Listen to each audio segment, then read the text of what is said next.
and welcome to another session from Oak and Mistletoe. My name is Amethyst, and today I'm going to introduce to you a fairly important tool of Wicca, and that is the Book of Shadows. So what is a Book of Shadows? Well, put simply, it's really just a diary of your rituals, your rites of passage, your spell work, that kind of thing. For me, I keep my dreams and my observations of nature separate.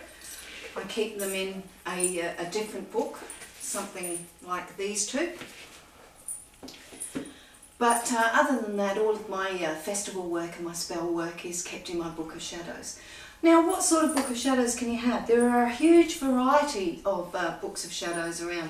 This one, for instance, is a wooden one, and it's got replaceable paper on the inside. My own Book of Shadows, however, is this one here, which I love, and which was made for me. Books of Shadows, because they become so special and so personal for you, should really be made by yourself. If you can't make them by yourself, then buy something and modify it, and I'll show you an example of that in a little while. This book, for instance, my own book, I write in it by hand. I use different colours for different themes, or for when people are speaking in a ritual, and you can see it's all written by hand all the way through.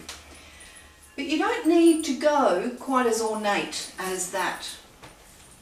You can do something a little more contemporary, which is simply just a folder. And you can even section it off so that you can have magic in one section, you can have rites of passage in another, and so on and so forth. One of the other things that you could do that will save you an awful lot of money is just use an exercise book. Very, very cheap. You can add to it as you go. You can see this is very well used, has lots and lots of my work in it, and it continues to be used as a resource as I work through my own spiritual journey. Why not use modern technology? What about a CD?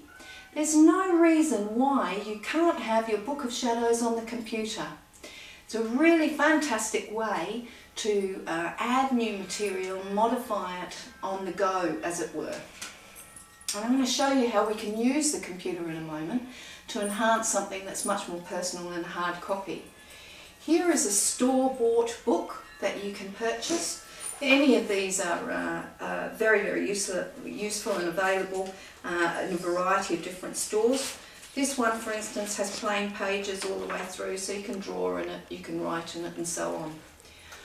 One of the things that is really quite helpful when you want to modify a store-bought book like that is to use things like bay leaves and so on and so forth to protect your book. Often I'll keep those inside the cover of my book. I mentioned before that I'd show you how you can utilise the value of a computer but with a hard copy book. This was my very first Book of Shadows. It was a store-bought purchased book, just like that one there. And what I did was cover it in leather and put a different clasp on it and put corners on it and so on and so forth.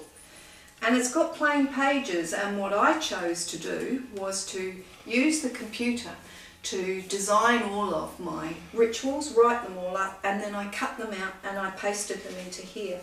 So in this book there are a number of extra bits and pieces. There are feathers and there are leaves, and you can see petals and all sorts of things dependent upon what the ritual was that I conducted, or the spell work come to that. I also store inside this book anything that I find that I may decide might be useful later on for spell work. So inside there are feathers and there are oak leaves and there are all sorts of things just being stored flat and safe, ready for when I use them. So that's the Book of Shadows.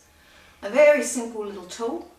It will become something that is very sacred and very personal and very private and very special just for you. Take care of your Book of Shadows and respect it. It's a very, very beautiful tool to have.